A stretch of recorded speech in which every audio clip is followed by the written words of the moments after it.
Welcome to this very special episode of Netro News live on Facebook because up until now we have not done a live where the editors of Netro News were speaking. So this is the very first time I'm here with David Bogman, who is the editor of the English section of Netro News, and I'm Tasnim Khalil. I'm the editor-in-chief of Netro News. The topic of this live today is Al Jazeera Investigative Unit's investigative documentary film, All the Prime Minister's Man. And the way we have planned it is that we are going to have a discussion for about 1 hour. It's very informal. We would like to have questions from you, the audience. That is why we have named it Q&A with Tasneem and David. So David, welcome. Thank you. Great to be here. I can see that there are 220 people watching right now live. And we are going to take questions from you. So if you are joining right now, if you're listening in, please let us know what questions you have for David or me, and we'll try our best to answer them. We do have a moderator on the comment section, so they will be trying to help us with selecting some of these comments. And David, as I was saying, that this discussion is primarily about All the Prime Minister's Man, which is by now, I mean, it has created ripples in Bangladesh and outside, and everyone I know, they're talking about it. And obviously there are very interesting things that are being said about me and you. So if you'd like to start off by telling me, like, what is your general feel about the film? Well, I mean, as you know as well, we both played a pretty small part in the film. I mean, we are contributors. We were there, but it's very much an Al Jazeera film. It was a film that they produced, they directed, they filmed, they put it all together. So when I first came to see the film, I mean, I was kind of amazed that they had managed to put such a complex narrative together in such an understandable way and in a way that was gripping. I mean, I felt gripped when I first saw it. It was like a thriller. And I imagine that's what a lot of other people felt. And talking to people, I remember some people saying, how, when they finished watching the film, they kind of had to take a break and sit down. And that was kind of the feeling I had. I thought, my God, this is quite extraordinary. And so that was kind of my first impressions of the film, was what a good job Al Jazeera has done. And I'm really impressed by that. However, I was really intrigued to find out what the government's response was going to be. I mean, clearly there are a number of individuals who were the subject of the investigation. And, how were they going to react? Clearly they didn't respond to the Al Jazeera film themselves, but how was the government going to respond? And I've been really disappointed in the government's response, I have to say, because they, from what I can see, they have failed to respond to the individual claims and allegations made in the film, which are well substantiated by strong evidence. I mean, I've worked in journalism for some time and been involved in documentary making. This is some of the strongest evidence that I've seen in a documentary, very strong. And the government has simply responded to the claims by, vilification, lies, I have to say, about me, about you, about so many other people involved in the film. I mean, it is so disappointing. And obviously, it is something that in the past, anyone who has kind of stepped in the way of what the government wants to do in one way or the other is perceived as a threat, said something wrong. They've also been subject to this. We're not this film and us as individuals. This is not the first time that people in Bangladesh have been subject to very false vilification. But certainly it is not a nice thing to have to be subject to, and the government should really just change its strategy. There's, I mean, we'll be talking more about the vilification and the smear campaign that is going on. But I'd like to pick on something like you have been part of a very famous documentary on Bangladesh, right? War Crimes File. You worked on that very closely. So what do you think? Like what I thought looking at, Al Jazeera's documentary and, other documentaries that were made over the years, I think like we have come a long way forward, right? Like in terms of technology use, in terms of the storytelling, animations, and all those things used. I think that is, I mean, if we are comparing documentary filmmaking, investigative documentary filmmaking has come a long way, and for me it was a very interesting learning experience to be, like to be a contributor to this film. Um, I will now try to take some questions. Um, Just on that point, Tasneem, can I yeah, just, yeah, I mean, yeah, that's really go ahead, go interesting. ahead. I mean, Yeah, in 1994, 95, I was involved in the war crimes file. I was involved much more substantially in that documentary than I was in the Al Jazeera one. There yeah, I was in charge of the investigation, the research, yeah, although it right. took a shorter period of time. Mm, And that was about, investigating war crimes in the 1971 Independence War. And mm, we were identifying three men who were at that time living in the UK who were alleged to have committed crimes of humanity in Bangladesh at that time, and they were members of the Jamaat-e-Islami. And that was, that was also a good film, if I can say this, if I can be so bold to say. Interestingly, at that time, it was made at the time of a BNP government. The mm, Awami League loved us. The Awami League and all of right. their supporters loved the film, loved me. And it's such an extraordinary changeover now.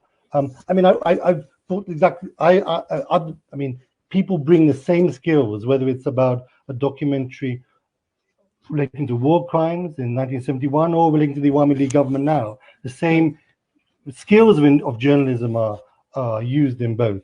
And as you mm, say, that film, if you looking back at that film now, I mean, it's quite amazing. It seems so slow, and of course, there's very few graphics or anything like that. I mean, it's mm, like a completely different beast.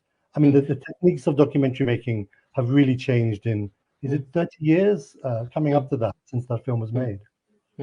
No, this is, I mean, and another thing is that this is such a complex story, right? Like you have Bangladesh, you have Hungary, France, Malaysia, so many characters, so many timelines. And like when we are writing a script or we are writing a story for Netro, like we have these discussions, like how best to present an investigation. So for me, it was really interesting to see how Al Jazeera has actually, like pieced together the entire narrative, and where needed they have like used animation, that where needed they have used sting. Drone shots were impressive. So yeah, I think I share your you know excitement about the storytelling. Let me take one question. Hasibur Rahman wants to know when the investigation was started. I guess you are asking us about the Al Jazeera film. As Al Jazeera said, it started in 2 years back. There is a podcast on Al Jazeera, ajiunit.com. That is a website. There is a podcast, and they actually explain a little bit about the filmmaking process there. And they say how the very first time Sami, the whistleblower, went to them, how they looked at the documents, and that's how it started. So it started, as far as we know, and this should be very clear. Netro News or David or me, we are not like part of that team. And as far as we know, what we know is we know from public information. I listened to the podcast very intently, and I found very interesting information there. So how it started, how the documentary started, or how the investigation started, was that this whistleblower, who we now know as Sami, he went to Al Jazeera and gave them some documents. and he told them this is what it is about. It is about a fugitive gangster named Haris and or Muhammad Hassan. And they started looking into the documents, and what really caught their attention, and this is from the podcast, that they saw two senior BGB border guard Bangladesh officials attesting the documents, and that is when Al Jazeera thought that this is very strange. Why is this guy who is not connected, Muhammad Hassan, he's not connected to BGB?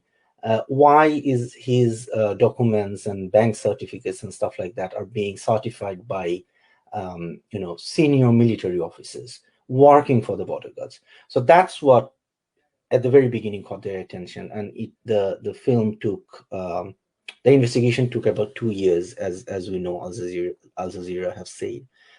I think I absolutely, and I think what's interesting to note is, people talk about motives and all kinds of conspiracy and ideas as to how this film was made. At the end of the day, what journalism is all about is the information that comes to you, or the information you can find. And in this case, it was a trove of information that a particular person, the whistleblower Sami, had. Now, had there been a different trove, had a different person come to them with a different story, and it was just as significant, that is the story that would have been told.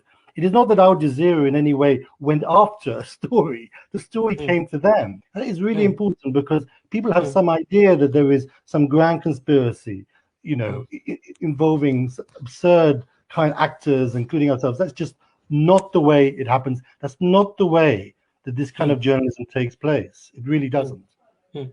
And same with, we get questions like why Netro News has investigated this, why Netro News has investigated corruption by Army League leaders, though we have, I think we have at least some stories too, at least I can think of, on BNP leaders. The way it works is that a investigative outlet like ours, or Al Jazeera Investigative Unit, we actually wait for sources to come forward, give us documents, give us evidence. It is not that we decide that now we are going to do a story on this specific individual and let's find out what we can on him. So there are questions like why, we don't do an investigation on this specific person who is an opposition leader, for example.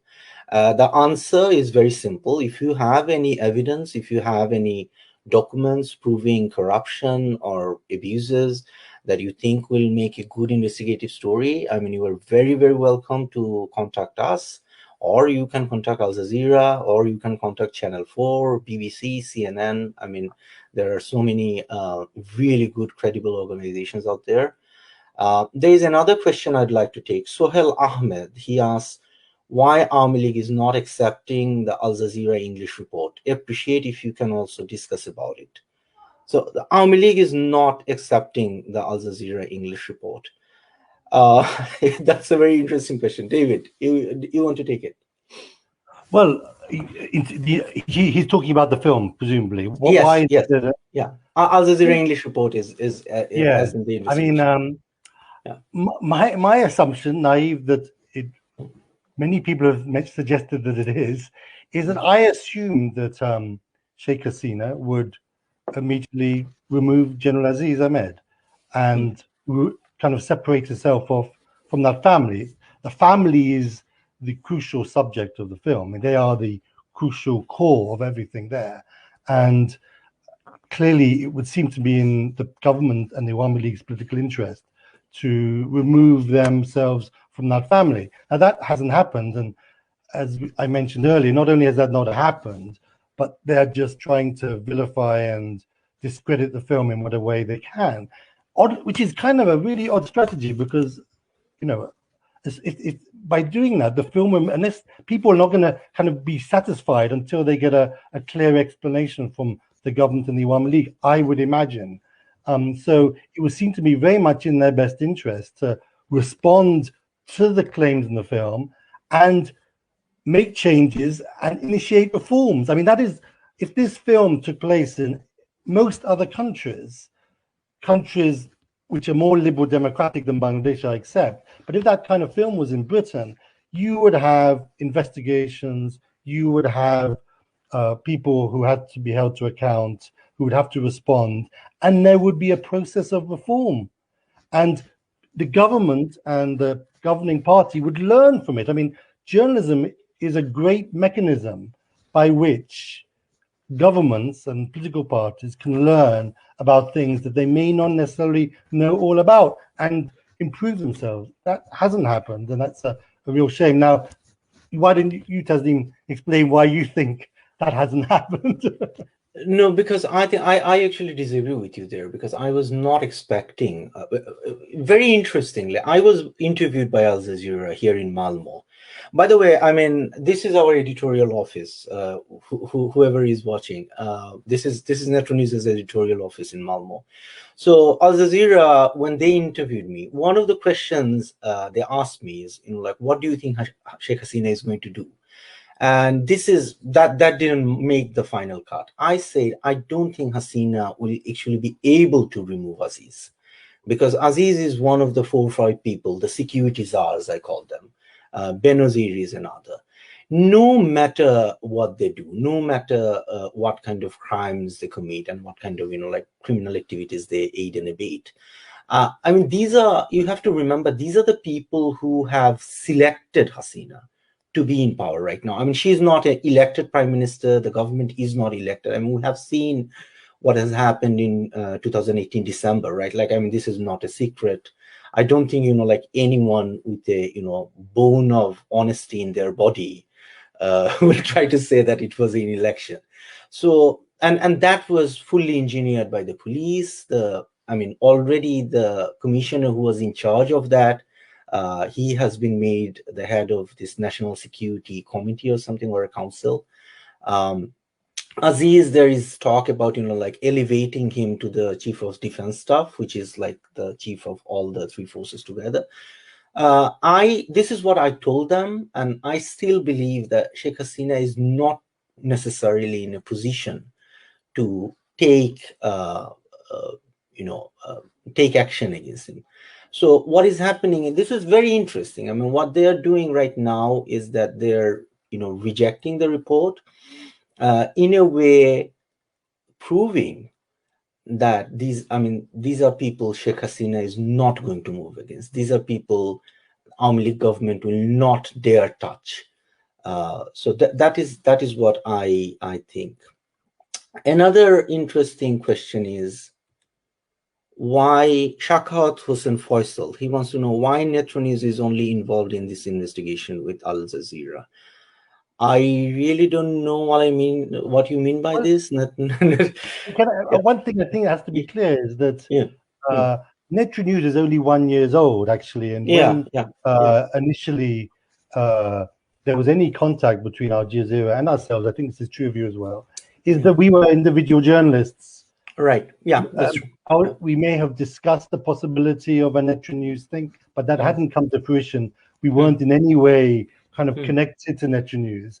And it's just one of those odd issues of timing. Netro News happened to be, because the film took such a long time. I mean, it's a very unusual for the film to take such a long period of time, which is partly obviously linked to to COVID and everything. But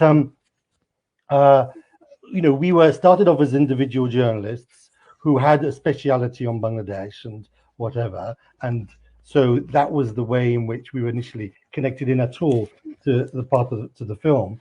And then Netro News came, and now we are both editors, and you are the executive editor of Netro News. So it appears that it is kind of a Netro News Al Jazeera thing, and I can understand why people might kind of come to that conclusion, but that actually is not the case. It kind of is just coincidence happens.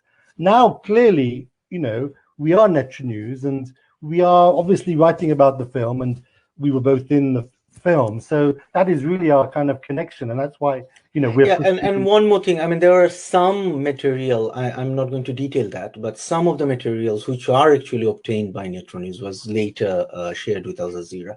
And that, I mean, let's be very clear, we would have shared it with any other network, like any other global network, even local network. We would have done that.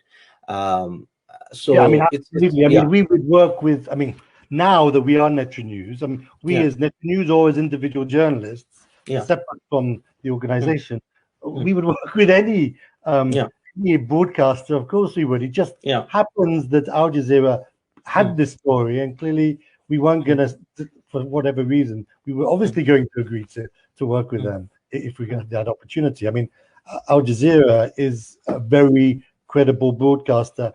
And the unit, the AJ, I really encourage people to go and look through the films that the Al Jazeera Investigation Unit have done, because they are around lots of different countries, first of all. So the idea that somehow there's a particular focus on Bangladesh is ridiculous. So lots of different countries, lots of different issues, and involve a lot of secret filming. And they are very good. I mean, they are really good pieces of journalistic work. With impact also. I mean, they did excellent investigation in Australian far right. Recently, they did an amazing investigation in Maldives. I remember that.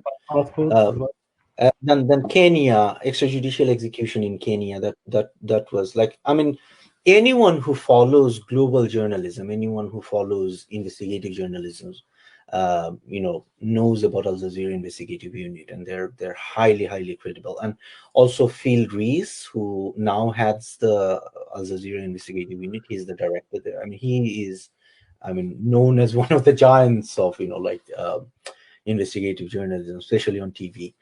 So I'm not sure he'll be happy that you mentioned his name.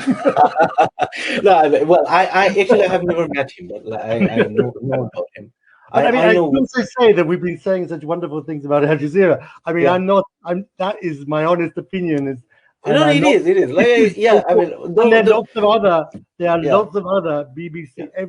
Also, if this had been made by them, I'd be saying the same things. But I'm only saying that because there's so much. I have to say, there's rubbish and ridiculous comments made about Al Jazeera, which is just so untrue. And I think that anybody who makes those claims and wants to test them out, just go to their website and look to the documentaries they've made. There is this question which pops out again and again. I'm just giving this as an example. Part 2, when will be on air by Al Jazeera?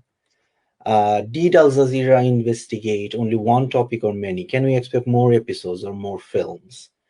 So, well, who knows what Al Jazeera is doing? But, we don't know, but what we understand, there is a rumor, concerted rumor going on that this is not like one part, and there are like 5 or 6 episodes or parts that are going to come in and that are going to focus on different individuals close to Hasina. I'm not naming them. It's completely rubbish. I mean, there's no truth to it.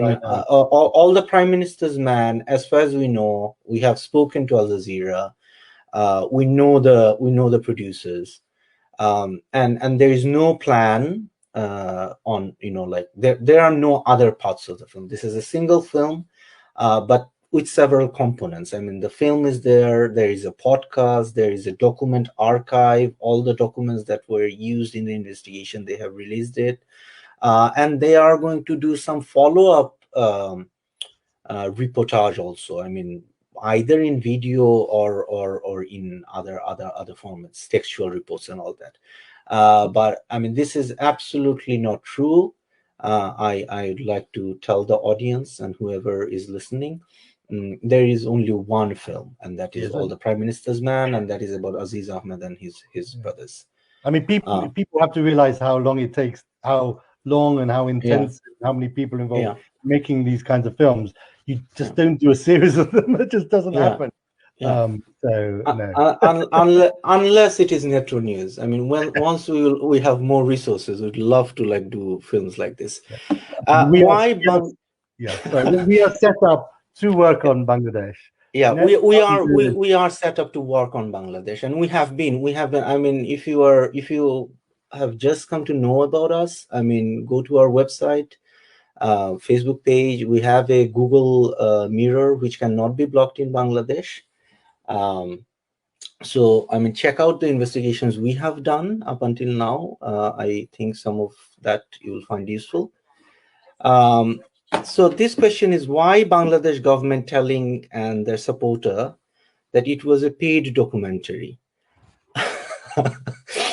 So here is the thing: investigative documentaries by a global news organization, be it Al Jazeera, be it BBC, be it CNN.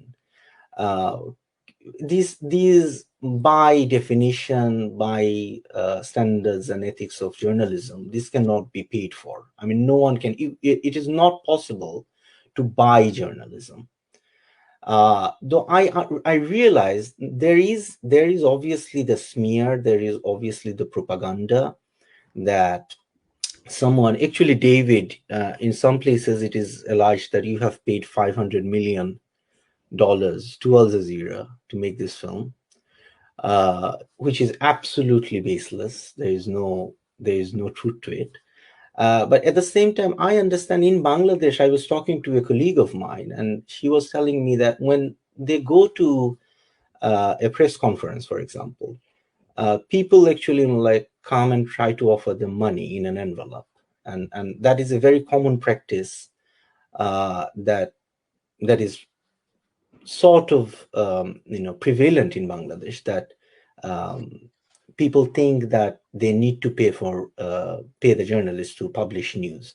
That is absolutely unethical. You cannot pay to get your news published. If a journalist thinks that this news is publishable, this needs to be to be brought to the attention of the public, he will definitely talk to you. He will get down the details and publish it. Same with Al Jazeera, same with any other credible news organizations. They do not take payments for making documentaries, for doing this kind of investigations, and it does not make any sense, because Al Jazeera already is actually funded by a state party, Qatari government, the Amir of Qatar, and they do have independent editorial boards who look after their operations. So I don't think there is any truth to this claim that Al Jazeera took payment to make this documentary. I mean, It's not that sort of a documentary. yeah, I mean, I just wanted to kind of emphasize this point. Hmm. I mean, as you say, I mean, if anybody came to Al Jazeera or any other broadcaster with money saying do the story, they would run a mile. Yeah, yeah. No one would want to work in that program. It just wouldn't happen. It couldn't happen. And if it didn't happen, it would be the most enormous scandal. And I can show you, I would never work in anything like that, and nor would you. And this issue of money, I mean, throughout, I mean, obviously, the absurdity of me paying money to, I mean, it's beyond ridicule. But it's one of those, the allegations is such a common allegation, unfortunately, in Bangladesh political culture, that when somebody has done a story, and it's a story critical of the government, let's say, the people in the government will just either assume or they will accuse knowingly that it's wrong, or even if they are knowing, they will just accuse that person of receiving money from, usually it's the opposition, sometimes it's from Jamaat. I mean, as I am accused of receiving money from all of these different political opposition parties and individuals. I mean, it is completely untrue. It's never been true. I've never received a single penny, taka, dollar, any other currency or any other gift from any of these politicians. I'm sure absolutely the same with you. But I just say that in relation to And actually, we also let me make the point that actually we don't have to get payments. We receive fees from our employment with Netro News. We both are. I mean, well, it's not like a huge amount of money, but we are salaried journalists. We actually don't need to go and get money elsewhere to do our journalism. We are not doing this for free, by the way. I mean, We were appointed as editors of Netro News by an independent board. It's not like our property or something. And we receive monthly fees, yearly fees for the job we do. So we don't actually have to go and seek financial benefits somewhere else by selling our services. That's not what we do. But there is also something, David, you said. I want to pick on that. I mean, it is also very difficult. In Bangladesh, it is always about.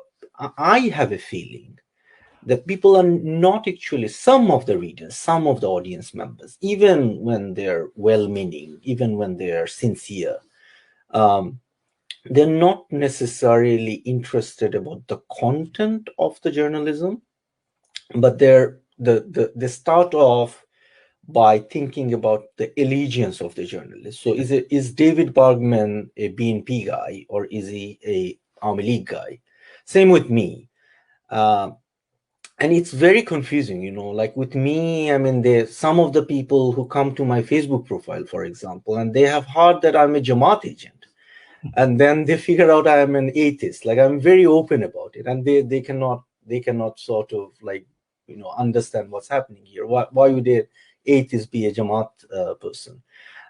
Same, like if you go back to my career as a journalist, I started in 2001, I think, as a journalist.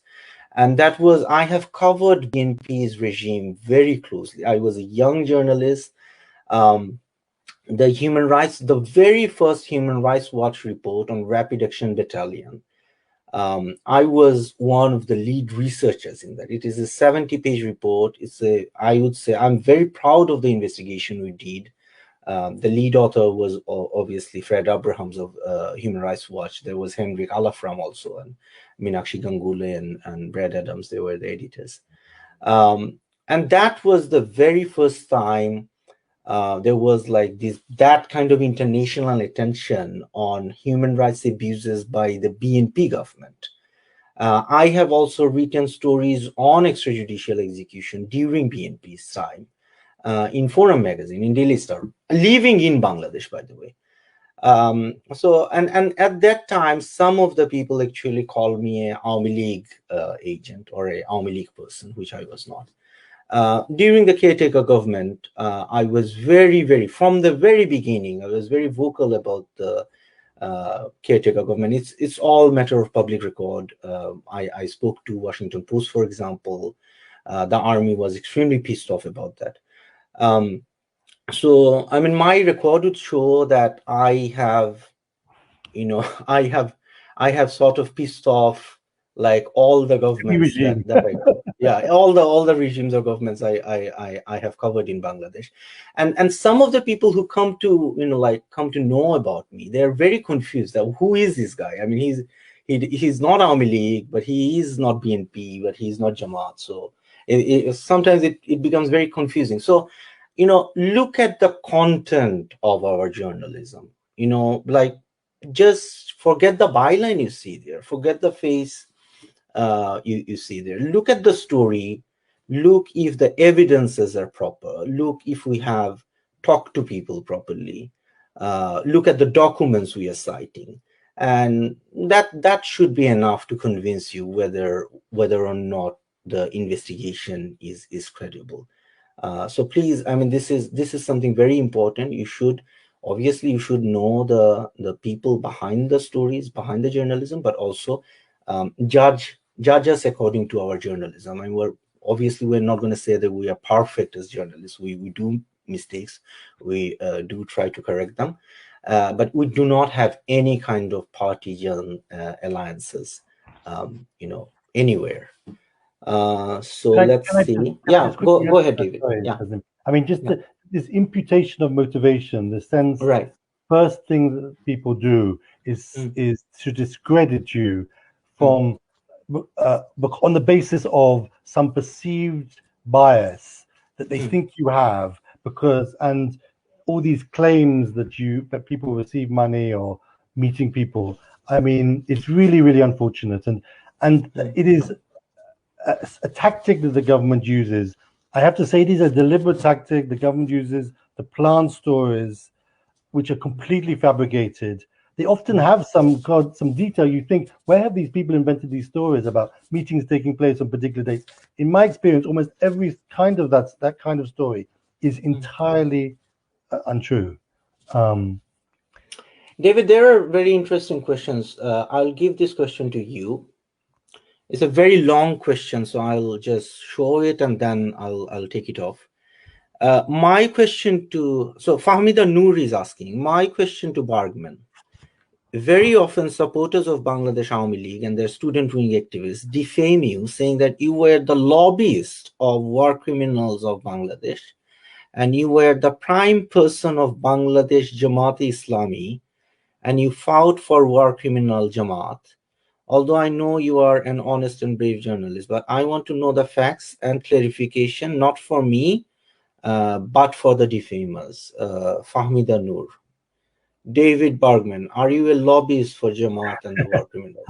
I mean, thanks, Fahmida, for asking that question, because obviously one of the major ways in which the government has tried, I mean, they have gone after so many people in the context of this film. I'm not the only one. I don't want to suggest that. But in the context of me, somehow linking me to the Jamaat and the International Crimes Tribunal and my work in relation to that. So I really appreciate the fact that question is asked and I'm able to kind of respond to it. I mean, first of all, I have mentioned, and I think it's really important, I was involved in 1995 in making a film which was seen as a path-breaking film in terms of seeking the accountability of those who committed war crimes during the 1971 war. That was the war crimes trials, and that was broadcast on Channel 4 Dispatches, and it's still available on Dispatches, so people can watch that. So that was a film that I did, which investigated war crimes, that investigated 3 people who were Jamaat members at that time and alleged that they had committed war crimes. So the idea that in any way I do not appreciate the crimes, very serious crimes committed in the idea that I don't understand and appreciate that is completely false. Now, after that film, I was also involved in trying to get the British government to prosecute those individuals, and letters were written to Scotland Yard, and there was quite a lot of campaigning, and I worked with an organization, Projono Ekatoe, in Bangladesh, Generation 71, in trying to get action by the British authorities. So I was involved in that. Now, then the trial started in 2010, I think, just a year after the Awami League government came into power. That was actually the time when I returned back to journalism. I had been involved in journalism as a TV journalist working for 2020 television. I then went into working with another organization completely different from the media, called the Center for Corporate Accountability. And then in 2010, I came back to journalism. I was living in Bangladesh, and that was the time when the tribunal started. And so I obviously was kind of fascinated and interested to see how the accountability process and mechanism would work in Bangladesh. And I started to go to the proceedings on a regular basis and followed that tribunal. And I started to work on it and write on it. And I tried to do that on an objective basis. And that actually meant, because I was aware that as I started to cover it, there were concerns. There were clear concerns that anyone who was looking at those proceedings on an objective basis, there were concerns about due process. And I started writing about them.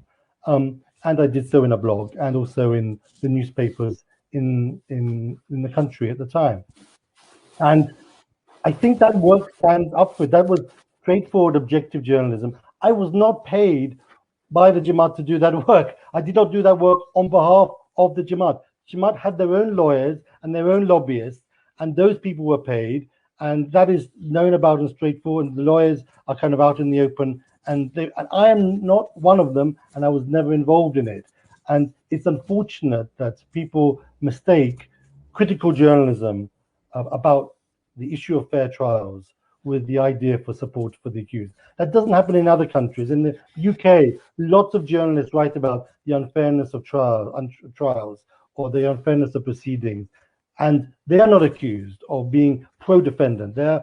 It's a natural part of the process of justice that the accused have to have a fair trial. That's just straightforward. And that was what I was writing about at that time. Now, I was also prosecuted for contempt. That wasn't mentioned in the question, but I think I should just kind of talk about that.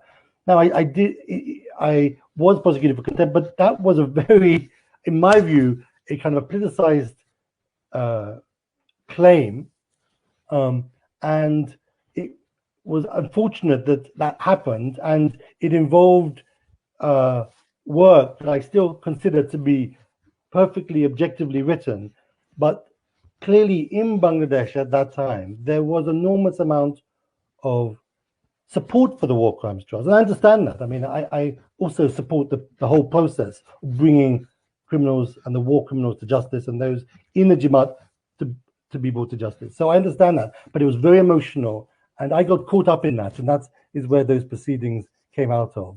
But it came out of work that, if you look back on, you look at the articles that I wrote that were subject of those proceedings, I think they stand up still to objective scrutiny.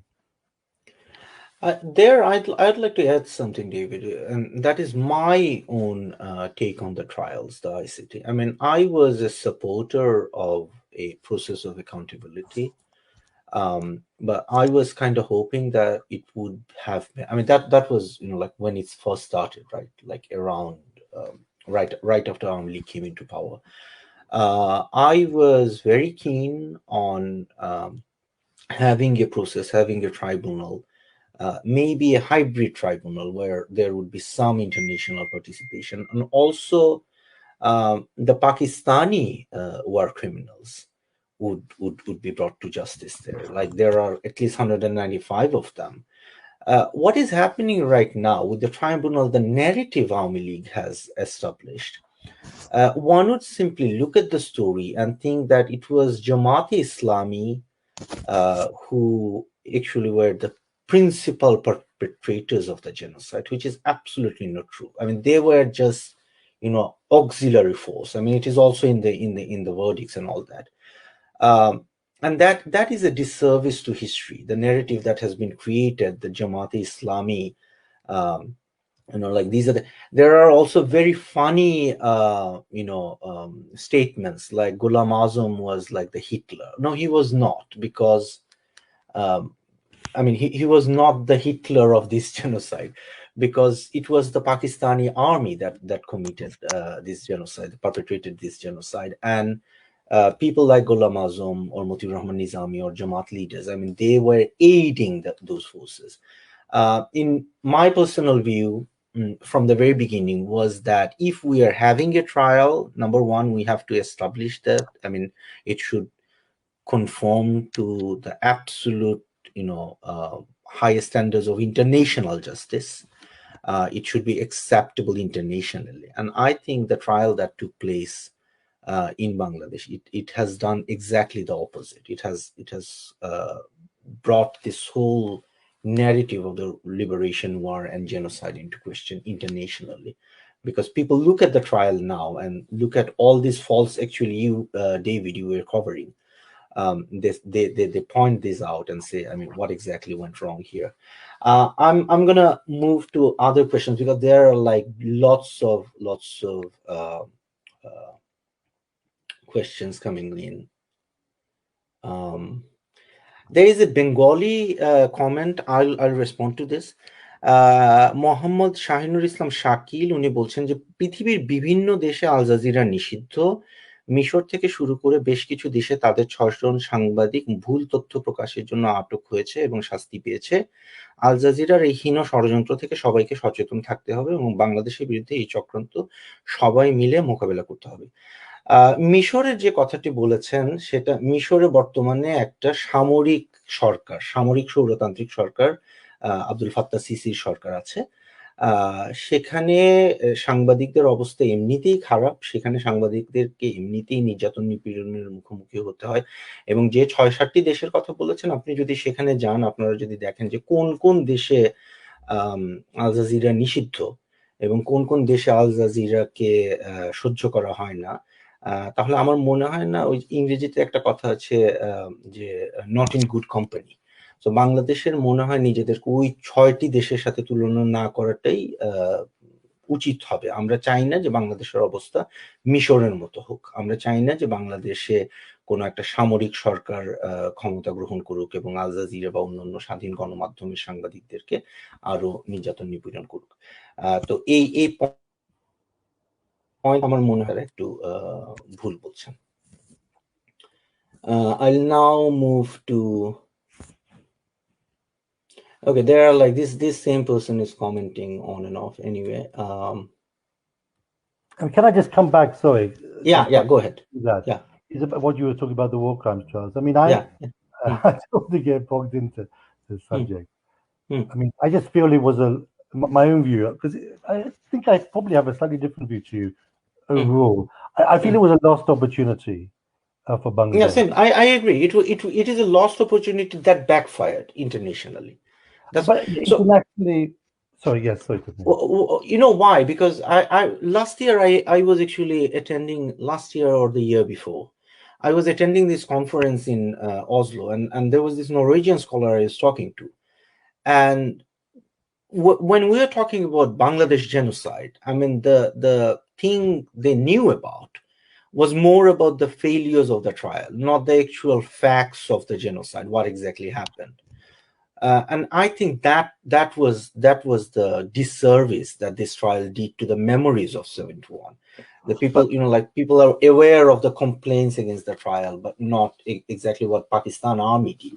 And even and like who can blame them? Like if you read the coverage of the trials in Bangladeshi newspaper, it looks like it was the Jamaat-e-Islami political party that sort of perpetrated the whole thing, but it was a war, it was a genocide perpetrated by one of the most organized military in the history of South Asia, Pakistan army, and that's sort of lost. So with the support of the Jamaat, obviously, in Bangladesh. Obviously with the support, but they are. I mean, again and again, it has been stated that Jamaat and other parties, Jamaat was not the only party that took part. Muslim League, part of Muslim League was there, and they were acting as auxiliary forces in the whole process. But it's important to, I said it was a lost opportunity in the sense of getting international recognition. But I do think, and maybe people may think this ironical,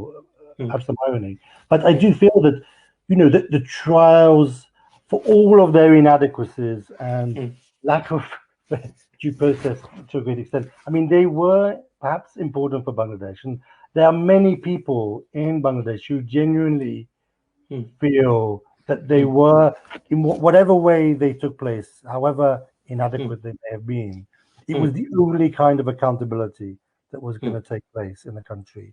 And the fact that they have happened, they really feel some level of satisfaction. And it's difficult to completely, that's a fair thing for many people in Bangladesh to think, because of the calamity of the war and what many people had to survive. So it's a kind of a contradictory. The trials are so contradictory.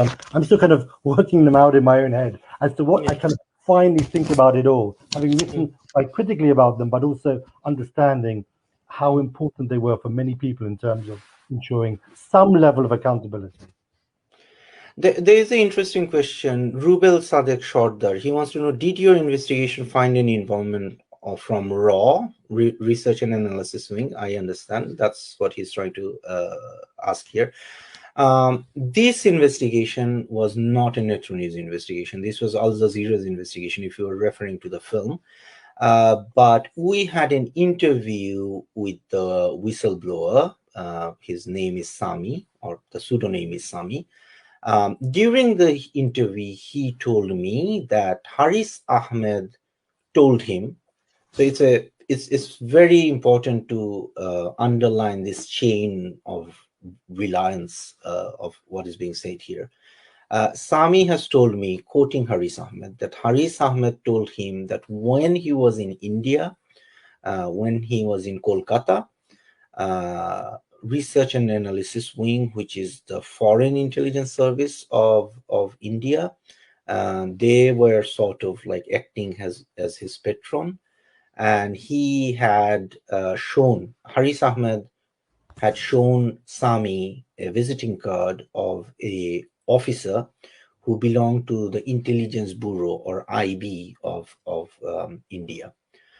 So there, we are aware that there is this allegation or this description that there was at least this kind of involvement of the Indian intelligence services. But the Al Jazeera investigation itself doesn't say anything. Bengali question Mohammad Monowar Hossain জানতে চাচ্ছেন, এত পরিশ্রম এত টাকা কই পান?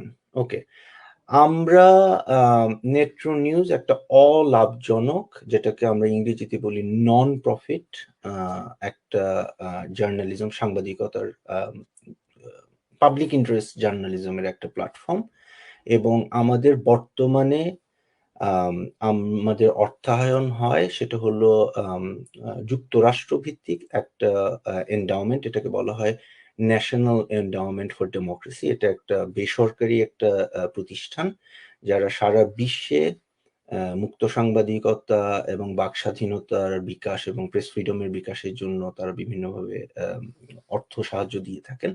নেত্র নিউজের প্রথম বছর এবং দ্বিতীয় বছর, যেটা এখন আমরা মাত্র শুরু করলাম, আমাদের গ্রান্ট একটা, আমাদের অর্থায়নের একটা গ্রান্ট আসতেছে ন্যাশনাল এন্ডাওমেন্ট ফর ডেমোক্রেসি থেকে। সেখান থেকে আমি নিজে একটা আমার নিজের উপার্জন হয়, যেটা স্যালারি। ডেভিড বার্গম্যান, তিনিও আমাদের কাছ থেকে এই নেট্রো নিউজের পক্ষ থেকে যে কাজগুলো করেন সেটার জন্য তাকে পারিশ্রমিক দেওয়া হয়, আমাকে পারিশ্রমিক দেওয়া হয়, এবং আমাদের যারাই আমাদের সাথে কাজ করেন, এবং কি বাংলাদেশেও যারা কাজ করেন তাদেরকে পারিশ্রমিক দেওয়া হয় এখান থেকে, এই গ্রান্টের টাকা থেকে। এখানে আমি আবার বলে নিতে চাই যে আমরা অন্য কোনো সূত্র থেকে, আমরা যে সূত্র থেকে টাকা আমাদের অর্থায়ন হয় সেটা আমাদের ওয়েবসাইটেই বলা আছে, এবং আপনি আমাদের ওয়েবসাইটে যদি যান তাহলে দেখবেন যে অ্যাবাউট আস সেকশনে আমরা বলেছি যে আমাদের অর্থায়ন কিভাবে হয়, বা আমাদের পারিশ্রমিক কোথা থেকে আসে। Tasneem, you might want to say that in English, so the English. Yeah. So there is this question that we work so much. Where do we get our money from? The answer is that, I mean, we are professional journalists, and we operate with a grant from the National Endowment for Democracy. That's a US-based organization who work with us. I mean, they actually work worldwide. There are also other organizations that get funding from NED in Bangladesh, as far as I know. And we get our fees or salaries from that grant. All the journalists that work with us, including me and David Bogman, we get that. We get our salaries from that grant of National Endowment for Democracy. But obviously, we are also, in talks with other organizations that would be willing to work with us as to support our work. Right. Oh my God! I mean, there are like hundreds of comments. Okay. So apologies. You have to give me some time. Okay. Well, let me so that you can filter those out. I thought we had a moderator helping out. Where is that moderator? No, they're actually going. They're absolutely going like crazy about the thing, and also there are like many abusive comments, which. Oh dear, that's really unfortunate. I mean, I just want to say, well, while you see that out, his name is. One of the issues that I'm so disappointed in is how there are claims about that somehow my wife or my wife's family are connected in any way to this film, and I know you have your own family as well, Tasneem. But all I can say is, in my case, I mean, my wife and my wife's family have no involvement of any kind in this film. They did not, I can absolutely show you, know anything about the contents of the film until it was broadcast. It was a confidential, and I kept it confidential, and they did not know, and my wife didn't know, her family did not know. So any idea that somehow there is some kind of oddly wider thing going on, I just want to clamp that down and say that so that people are completely clear, and do not believe that if you read it. Please don't believe all these other ridiculous things you read about us. I mean, we're not perfect individuals. I'm not trying to say that, but just about everything that is written, which is in the government-supported media and television stations, is untrue. I mean, so it's just ridiculous. And also, I mean, there is something. This is a very important point. Well, I did not share anything with my family members because we both actually, as far as I understand, we both signed NDAs as part of our work that we would not be telling anyone anything before the film is broadcast. So I mean, our families were not aware of this. As it happened, like right before the broadcast, when Al Jazeera was broadcasting the teasers, my sister, she lives outside the country, she sent me this teaser over WhatsApp, and she said, oh my God, this is coming up. And I did not even tell her then that I'm actually part of this film, because I'm legally I cannot, right? Legally I cannot tell her that, like, yeah, I mean, watch me tomorrow or something like that. So and then even unfortunately, even she has received like really terrible abuses online, and I really feel bad about that. Yeah, I mean, a lot of innocent parties get caught up in this. Yeah, absolutely. Well, my father, who is dead, I mean, who died of cancer in 2018. I mean, even now, he is being sort of dragged out of his grave for this. This is a very interesting question by Shubhan Reja. Don't you think Al Jazeera being paid by the state of Qatar puts their credibility under some scrutiny at least? Can they really be fair, considering they are being funded by political powers who have their own interests? There are vloggers who said Al Jazeera has some anti-Semitic contents in the past. What are your thoughts on that? My very quick thought before I give this to David is that Al Jazeera is not the only state-funded broadcaster. There is this concept of public service broadcaster even in the West. BBC, I don't know what is the current structure. Most likely it is taxpayer funded, state-funded. Funded by a license fee. Yeah, license fee.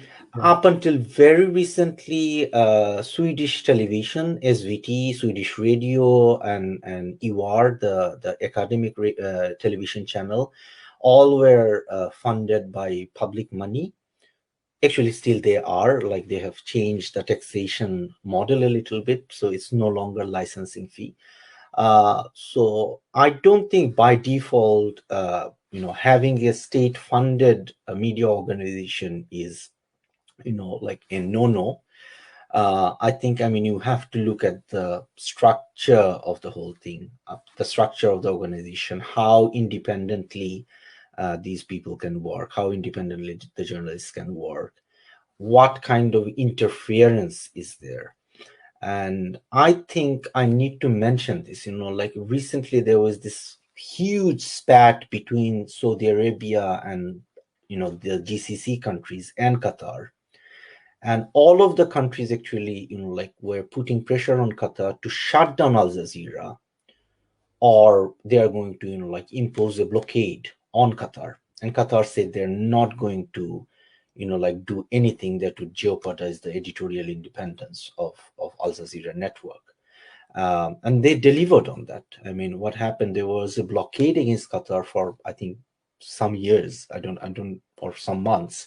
And they suffered a lot, but they did not agree to shut down Al Jazeera or somehow constrain its journalists from doing their journalism. David, about the Al Jazeera having some anti-Semitic thing, Just generally on that point, I mean, that kind of claim has to be put to Al Jazeera, and Al Jazeera are the best people generally to talk about their structure and the way they undertake their journalism. But my experience of having worked for, I mean, I do write freelance sometimes for their online website. I have in the past done that, writing about primarily Bangladesh. And of course, in the context of the bit of work I've done in this film, I can't talk about any other aspect of Al Jazeera other than that my experience of them. And I can say with a high degree of certainty that the work they do on Bangladesh is done independently. They have professional editors, professional producers, people who have no particular political axe to grind. They work independently as any other journalist, and they do as professional a job as they can. So I can understand why people may have some questions about Al Jazeera being funded by the government of Qatar in the way that it is. That's a perfectly legitimate question to ask. But you then have to look at the journalism that is actually produced. Look at the website. Look at the documentaries that they do produce. And no doubt there are, no doubt they're not perfect, and no doubt there are some legitimate criticisms. But certainly in the context of this film, in the context of the work I've done on Al Jazeera, I have not experienced any particular bias or any unprofessionalism or any sense that there is a vested interest or anything else like that. They are a very professional broadcaster. So I think that's important. David, this is a question for you. Sorry. Yeah. Please. So the question is, Dear Bergman, you raised a question on the number of martyrs of our liberation war. Was there any investigation of you? If yes, then what is the number according to you? Gosh, now this questioner really wants me to get into more trouble, and I'm just not gonna get into the issue of numbers. It's just too problematic. All I would say is this: is that I wrote about the issue of numbers, and you can read about what I've written about them. They're on my blog, on the War Crimes blog, Tribunal blog, that I set up at the time. And all I did I was interested in the basis of the 3 million number. As a journalist, that number was used a lot. It is the official number. And as a journalist, an outside journalist, I was intrigued to know what is the basis of that. And all I did was look at the research that had been done to look at the numbers of people who had died, look at the independent research, the academic research, the research that backed up the 3 million figure, that didn't back up the 3 million figure. That is all that I did. I didn't do anything more than that. And in no way was I trying to underestimate the numbers, the huge numbers, the hundreds of thousands for sure of people who were killed in that war. Maybe millions, but for sure hundreds of thousands. And that's all I was doing as a journalist. And I think that is a legitimate thing for any journalist to do. And I wrote about it in a neutral, objective manner. I really did. If you read it, you will view that. Now, I know that people have raised this issue about numbers and me only because they want to try to discredit the journalism that is being done by myself. And that's really unfortunate. If you actually look back on what I wrote about it and what I said about it, I would hope that any fair-minded person would accept that it was done in an appropriate manner. And I'm so sorry that people think otherwise. This is something. This is a comment from a fake bot account. We know that we have been. I mean, this is since 2019 December. We are dealing with these accounts. This is obviously a fake name. He has taken a photo from a kid, and the comment is obviously this is PPRC, the DGFI unit that is in charge of this kind of flooding whenever we have this kind of lives. So yeah, here is your day. I'm going to show this, and it says no one will listen to this Tasnim Khalil by creating confusion and chaos in the minds of the people. I really want you to work on your English a little bit, and also, I mean, people do listen to me, and that's why you are here. That's why you are flooding our page. You are trying to abuse other users. So, I mean, please stop doing this. If people were not listening to us journalists, then you would not be here trying to somehow confuse them. Okay. That sounded, Tasnim, like one of the members of our editorial meeting talking about. Yeah, exactly. Maybe it wasn't the bot. Yeah. So well, I mean, it can be that, yeah. So there is a rumor that you have interviewed ex-Chief Justice S.K. Sinha. Is it true? If this is directed at us, Netro News, no, we have not interviewed ex-Chief Justice S.K. Sinha. I personally interviewed Justice Sinha on his book some time back. I mean, before Netro News was launched, and we had a very interesting conversation then, and it was published by The Oyer in India. If you are interested, you can look it up. It was a very interesting interview. But no, Netro News, we have not interviewed Justice Sinha. And I should just add that I also interviewed Justice Sinha Right. after Yeah. his book, and subsequently I have met him. As to whether, I mean, I think that question has to be put to Al Jazeera, Right. as to who they've interviewed as part of this film. I mean, it's often the case, it should be said, that filmmakers interview lots of different people, and they don't use particular interviewees because, you know, at the end of this was a long film. It was an hour-long film, but you can still only pack in a certain amount, and often you got to create a narrative. It's often difficult to get people who they've interviewed who they would like technically to get in. So I don't know about Justice Sinha. That has to be looked at by Al Jazeera. But I should also say that, I mean, in that context, about, I mean, I've heard comments about, you know, why have the film not looked at this a bit more or that a bit more, suggesting that there's weaknesses in the evidence or some other aspect of the film. I mean, I think it's important to know that, you know, when, you know, an article can be 5,000 words long, can be 10,000 words long. You can make into a book. You can get absolutely everything into that piece of journalism. I mean, films, you really have to decide what you use and what you don't use. And so I think that's part of the explanation as to why certain material that you would have hoped or wanted or thought appropriate for Al Jazeera to have used hasn't been used. There is this question, বাংলায় প্রশ্ন, আমি বাংলাতেই উত্তর দেই। Sir, আপনাদের website কেন browse করা যায় না? আমাদের ওয়েবসাইট ব্রাউজ করা যায় না কারণ 2019 সালের ডিসেম্বরে আমাদের লঞ্চের ঠিক পরপরই আমাদের যে মূল ওয়েবসাইট, যেটা netro.news, সেটাকে বাংলাদেশে ব্লক করে দেওয়া হয়।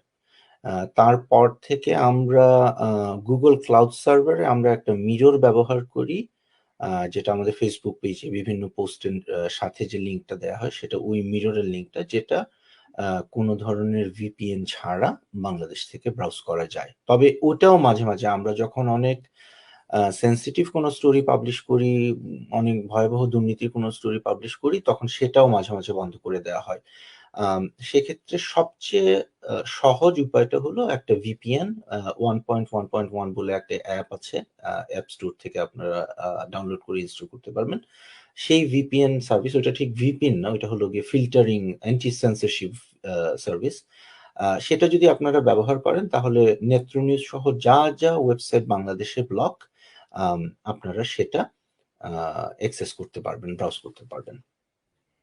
So just to say, for the English language viewers and people living outside, the question was why Netro News website cannot be browsed from Bangladesh, and I explained that we have been blocked. Our website is blocked, remains blocked in Bangladesh since December 2019, and we do have a mirror website, which is an exact copy of our website on Google Cloud Server. Even that gets blocked sometimes whenever we are publishing something very sensitive. So the best way of solving this problem is using an app called 1.1.1, which is a anti-censorship app. If you use that, you can very freely browse Netro News's website and all the censored websites in Bangladesh.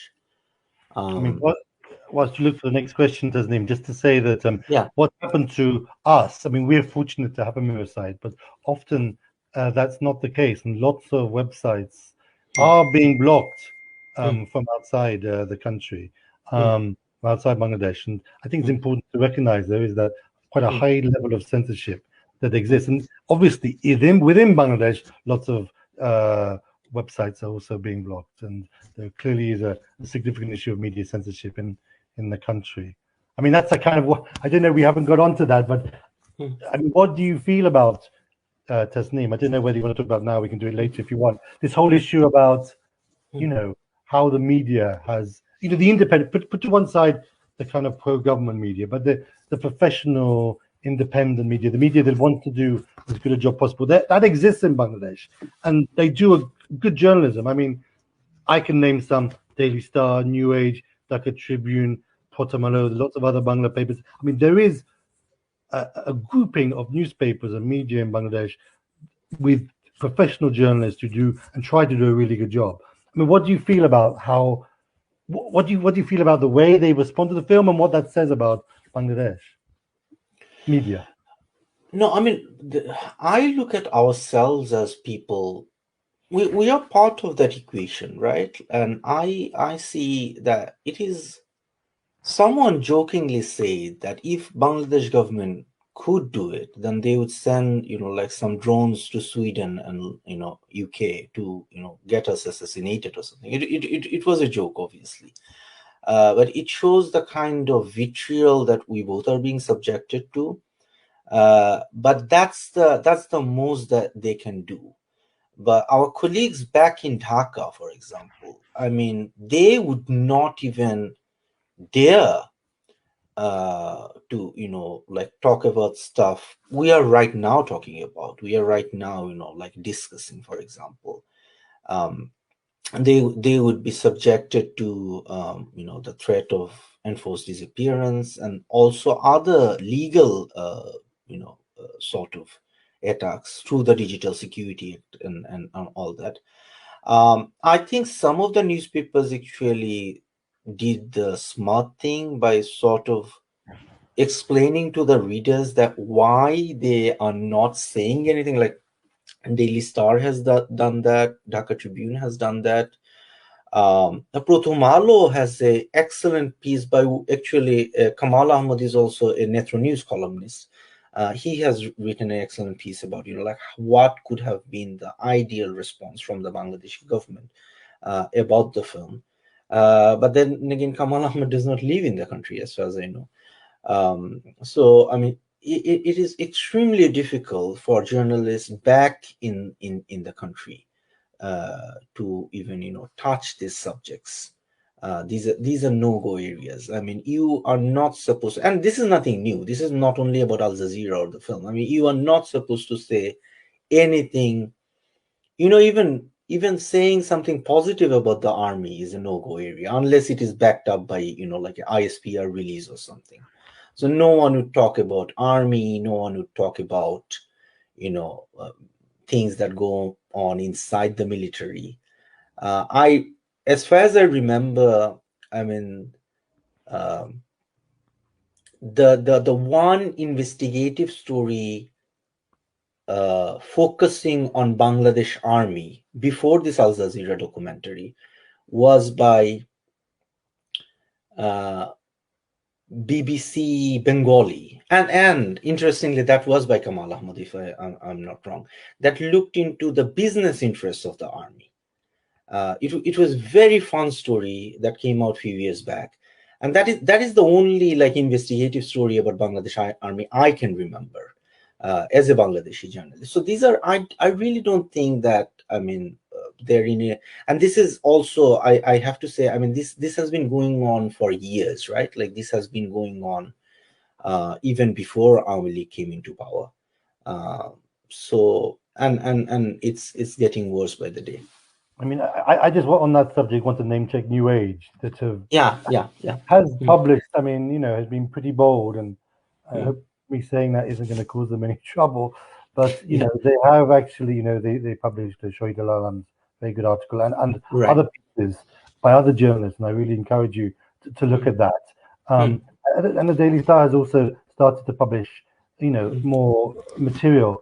And I kind of. One of the best lines on all of this came from Mahfouz Anam, the editor of the Daily Star, who wrote an editorial very early on, actually, maybe almost the next day, where he was saying, everybody's asking us, why are we not covering this story? And he had to find an answer to it.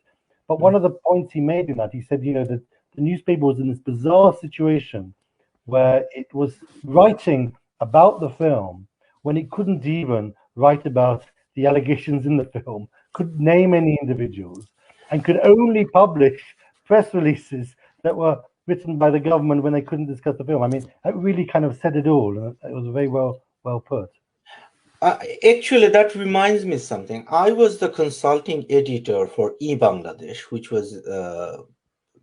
was sort of aligned with Army League during the caretaker government, and I worked for them for a few months when I first came to Sweden. We published a story that contained the allegation that General Moyuni Ahmed, I mean, who was the general, who was the army chief then, he took a bank loan and he returned, and I mean, there was this discrepancy, financial discrepancies in his taking the loan, and he broke some regulations, Bangladesh bank regulations and all that.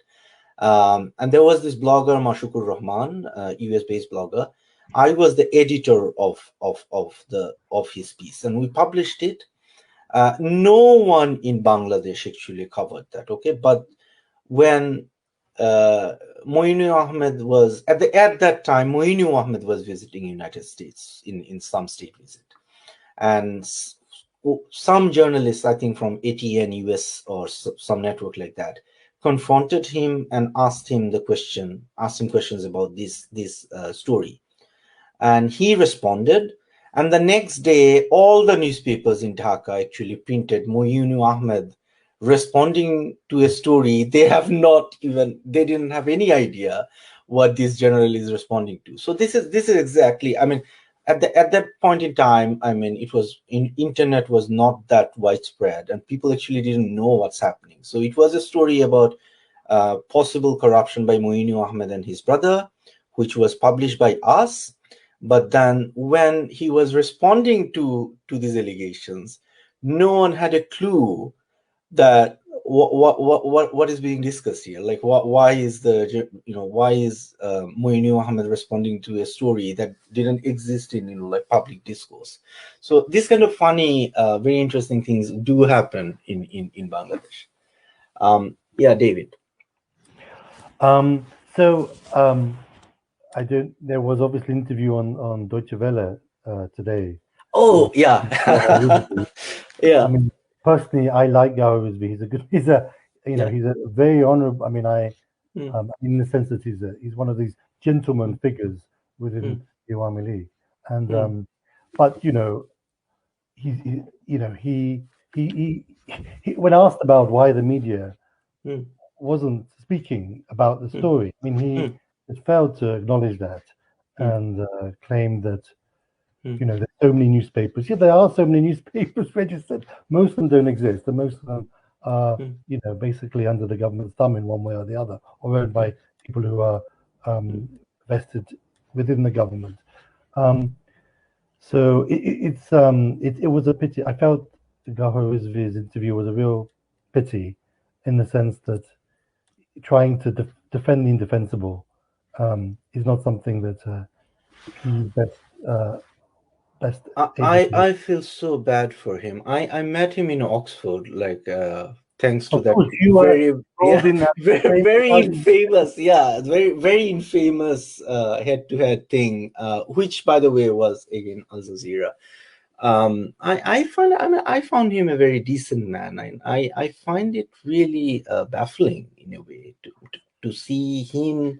He is actually. I'm a student of human rights. But I mean, in our university, we actually also had to take international relations as a module, and so we read his papers as students, and so that's how I knew about him, and he's highly respected in some of the international relations schools. I really feel bad about this person. He is a highly respected academic, but like end of his life, he's actually like trying to be an apologist for a very brutal regime, and he's not doing a good job of it. Like, I mean, he's not really cut for that kind of assignments. I mean, what the government should have put forward somebody. They need a Trumpian kind of defender Right, of the right, Awami League, really, not right. somebody who is trying his best and Hmm, understands their deficiencies hmm, and can't quite defend them completely. hmm, So anyway, but that's an interesting interview for people to watch if they haven't already. hmm, hmm. Now that came out on Deutsche Welle, the English service. It's by Tim Sebastian. There is the interesting question. Joshimuddin asks, are you guys gonna investigate only against current government or anyone who actually a con artist, no matter what the person is? You have ignored my question before about the another mafia, Tarek Zia. It seems you only interested to defame government, not any other bad political forces. David campaigned negatively against Prime Minister family. From the beginning, he was even working to destroy Tulip political career. Could you please talk about it? Joshimuddin, before I answer the question,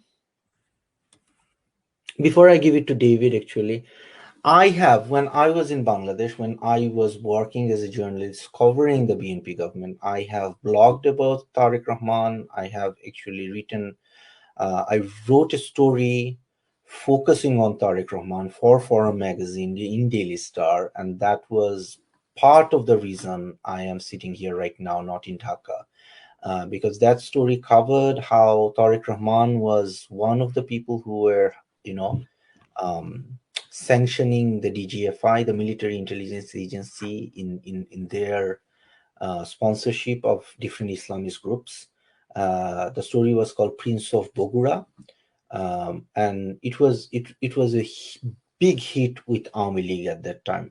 I remember there were Army League leaders who met me and said, "We have faxed your story to different foreign embassies. Thank you for exposing Tariq Rahman." So it will be very helpful when you are actually talking to journalists like us to know a little bit about our background, what exactly we have done over the years. I have tried to explain that whenever a government was in power, we have tried to cover them, obviously keeping a high journalistic standard. As it happens, it is the Army League government which is in power for many years now. Tariq Rahman is not in power. Tariq Rahman is in the United Kingdom right now.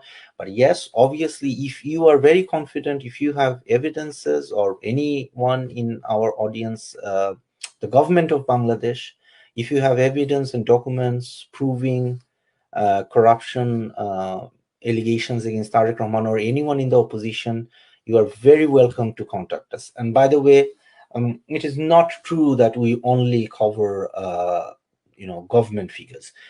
We have run a story on corruption allegations against Arafat Rahman Koko as part of a follow-up to another story we did. We have also, and this is very important, whenever we got the chance to make politicians accountable, we took it. So during the mayoral elections in Dhaka, we actually looked at Tabita Wal, who was the BNP candidate, and we looked into his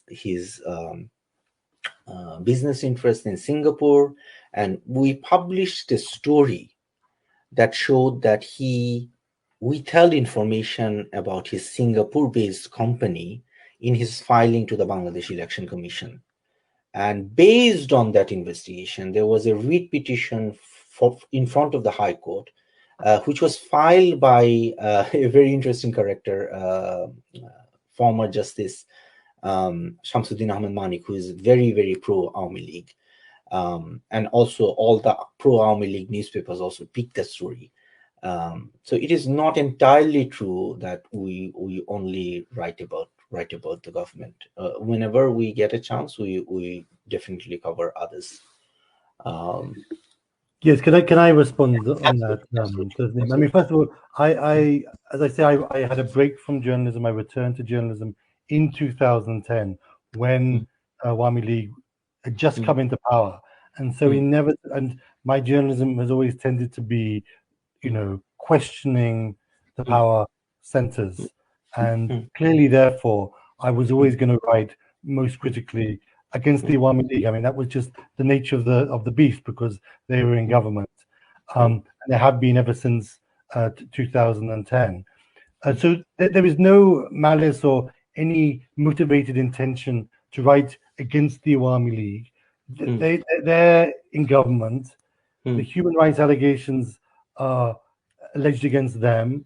The principal corruption allegations are labeled against them. So inevitably, as a journalist, you will focus on those stories. The BNP has been in opposition. When I was in Bangladesh, I did write some critical stories about the BNP. Particularly, I wrote stories principally on my blog, about the violence in 2015 relating to firebombings of civilians at that point. So, and as Tasneem said, Netra News has also picked up stories about the BNP. And I think a very interesting point to make is that we have done a lot of stories about Awami League politicians. When many of them deserve immediate investigation by the authorities, but in Bangladesh, no action is ever taken. No action is ever taken.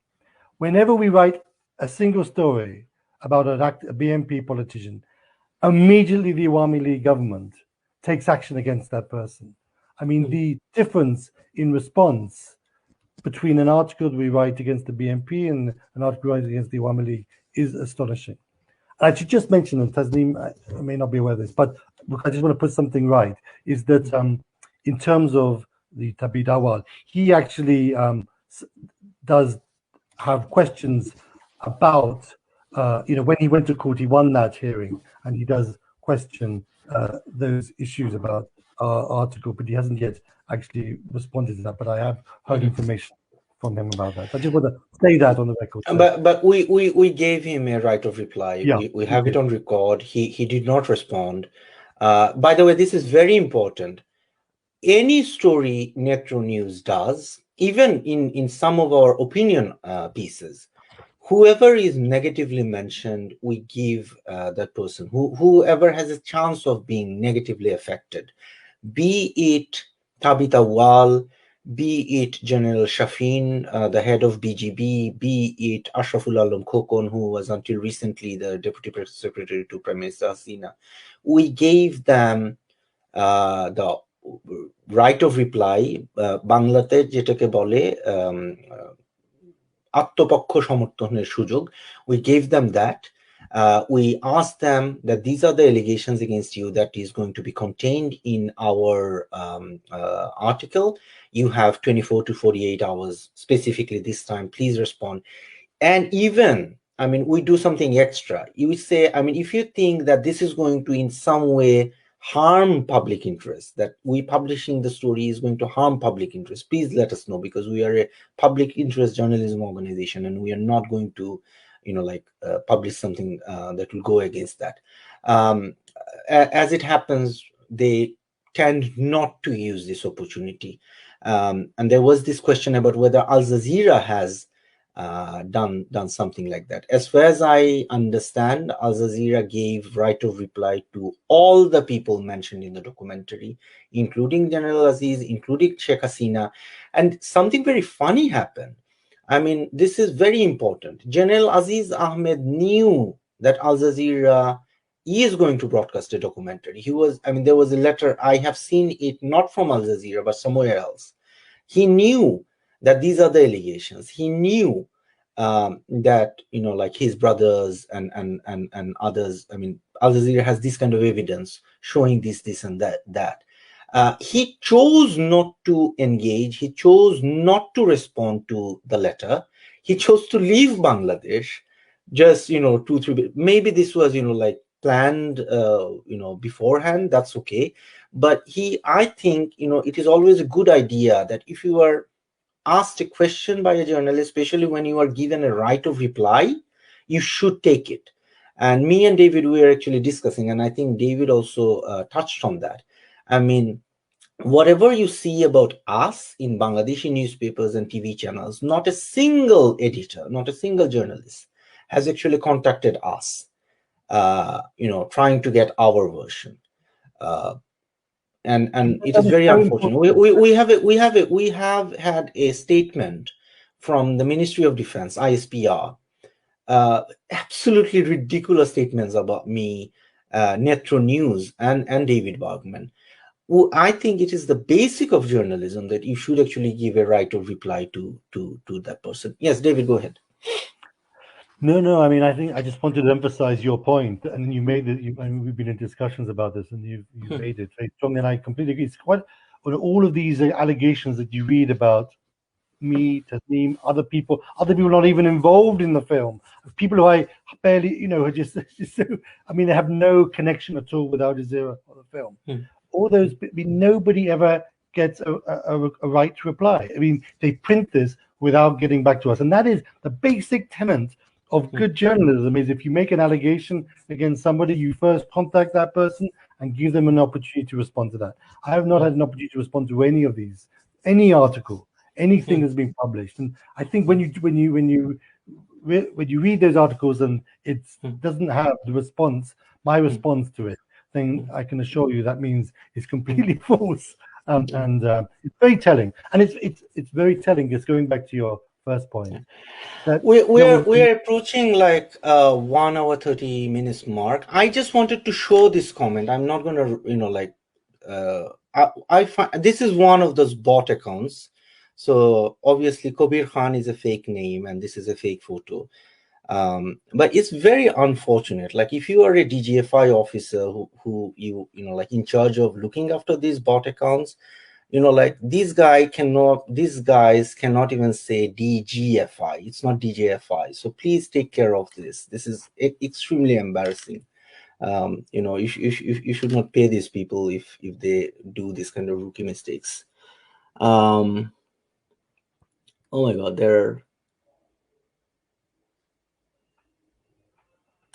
is there any more documentaries to be released soon? This is a question we have already answered.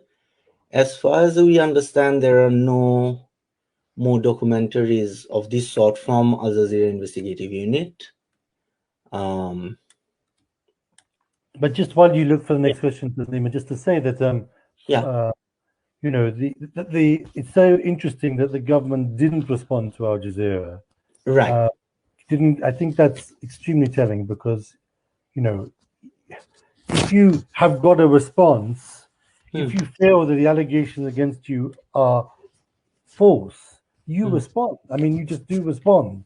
And if you don't respond, I mean, either you've made a terrible error of judgment if you're actually an innocent party, or you've got a response that you want to make, or you don't have an answer to the claims. So I think the fact that no one, or very few, there was 2 people I think who did respond, but the main actors, the main protagonists in the Al Jazeera film didn't respond. I think that's very telling, and they still haven't responded, and that's even more telling. We have to finish first. We are way over time. We were planning to do it for like 1 hour. It's already 1 hour 32 minutes. So David, do you have closing comments? Oh gosh, they put me on the spot. I just actually let me ask you a question, because I think this is a good way of ending this discussion. We actually wanted to discuss the film, right? So there are these people always are. I mean, some of the feedback I get on the film is that the title of the film is very problematic, because and Gauhar Rizvi actually makes the point during his Tim Sebastian interview that the no linkage between the prime minister and these brothers were established properly, and that's why it's the title doesn't work. So what's your view on that? Why don't you give your response? Because I think you've got a good response, and I'll then add on to it. Yeah, no, I think titles are always very rhetorical. Like these sort of, like are designed to attract attention. That is number one. But I think, it's sort of justified because you have one top gangster on the run. He's a fugitive, and he is in Hungary. During a secret recording, he's actually boasting about his ties to the prime minister, and his brother, who is the army chief, is boasting to a friend of colleague of, or colleague of his, that Prime Minister Sheikh Hasina is somehow paying them back, paying the family back for their loyalty, and sort of about Haris Ahmed being her bodyguard in early days. I think so. The connections are there, but I think the fact that these are prime minister's men, this is something that is being proven in front of our eyes, right? Like, if they wanted to say that no, these are just common criminals, this is just the army chief and his three brothers, who are not connected to the prime. If these people are not connected to the prime minister, then why the foreign ministry is, like issuing statements trying to save them from scrutiny? Why the defense ministry, Ministry of Defense, ISPR, is actually, instead of telling the public what kind of accountability these people are going to face, instead of doing that, why is the ISPR coming after journalists like us? Why do we see that all the regime loyalists, pro-Awami League media, is actually somewhere or the other trying to discredit the film? Why are these four brothers so special that the entire state machinery of Bangladesh, the entire propaganda organ of Awami League, are trying to protect these brothers? What is so special about them? The only speculative assumption I can make is that they indeed are Prime Minister Sheikh Hasina's men. Otherwise, I don't see any reason for for these kind of attacks that's coming up against us. David. I mean, that's a really good point, well made. And I think Al Jazeera came up with the title. I certainly was in no way involved in the title. I don't believe you were. So it's their title, but it's a clever title. It plays obviously on the book All the President's Men. It's the sense that there are powerful people around the prime minister who are kind of, immune and who are doing some level of dirty work on the part of the prime minister. So I think it's a justified title, and I think Sheikh Hasina as the prime minister does have questions to answer without doubt in relationship to this film, and I think that, as you say, that certain, even though that Sheikh Hasina wasn't a key protagonist in the film, the links between the Prime Minister and General Aziz are clear, and I think they justify the rhetorical nature of the title. I have one very small clarification to add regarding the title. I actually suggested the Bengali title to Al Jazeera. It's absolutely, like, they asked me what do I think about the Bengali translation they had, and I said it does. I mean, they had something which was really clunky, so I suggested, why don't you try this? This is not a very literal translation, but this is what you were trying to say. So I would take that responsibility. The Bengali title, I suggested that to Al Jazeera, and they accepted it. But apart from that, we are not part of this. Netronis was not part of this. Anyway, I think I don't see any more questions actually, or I apologize. I mean, there were like hundreds of comments, many of them from bot accounts. We have tried our best. People are probably tired of hearing us anyway, so it's probably a good time to bring the whole thing to an end. I mean, I've really enjoyed chatting to you, Tasneem, and talking through these points. We should do it more often. And here's the thing: if the audience members, if you have questions, still have questions for me and David, which we have not answered, I'll try to go through these comments later and try to answer them from my own account. I have a verified account, so you know it's me. And I mean, on replying to your comments, I really look forward to having these kind of conversations, interacting with our audience directly. And again, I mean, I think it was, I think I'm speaking for both of us when I say that I really had fun taking part in this film. It was a very good experience. It was a very good learning experience. It's a bad, it's very bad and sad to see the kind of smear campaigns we all are being subjected to right now. But I think, and the last word is that investigative journalism is a service to the public. It is even a service to the current government. If they take these serious allegations into account, they investigate them properly. I think that is the way to go. David, you have the last word actually on this. But And I then just want to say, yeah, I mean, there's a good sentiment. And look, everybody, please, we want to encourage people to read Netra News. We're both in Bangla and in English. Find us on Facebook, find us on Twitter, find our website in Bangladesh, find our Mirror site. We also have a YouTube page. We're trying to develop that even more. And all people who have stories, whoever, from whatever political perspective you are in, please send them to us. We are interested in new stories, and we would like to investigate them, obviously. And also, this is very thank you so much for bringing this in.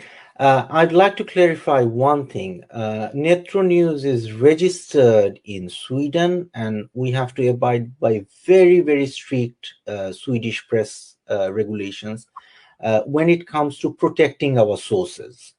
So, and even I mean, this is a constitutionally protected responsibility and right we have.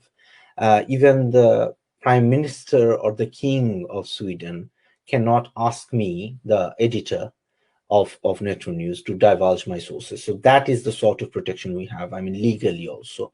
So if you are reaching out to us, we promise, we undertake to protect your identity. So please, reach out to us. We are on Signal, we are on email, we are on different platforms, which you can go to our contact page and see where we are available. Please come forward with your stories. And I really look forward to having this kind of conversations in future. And I'll say goodbye for today. Thank you so much for watching. Thanks very much. Thanks, Tasneem.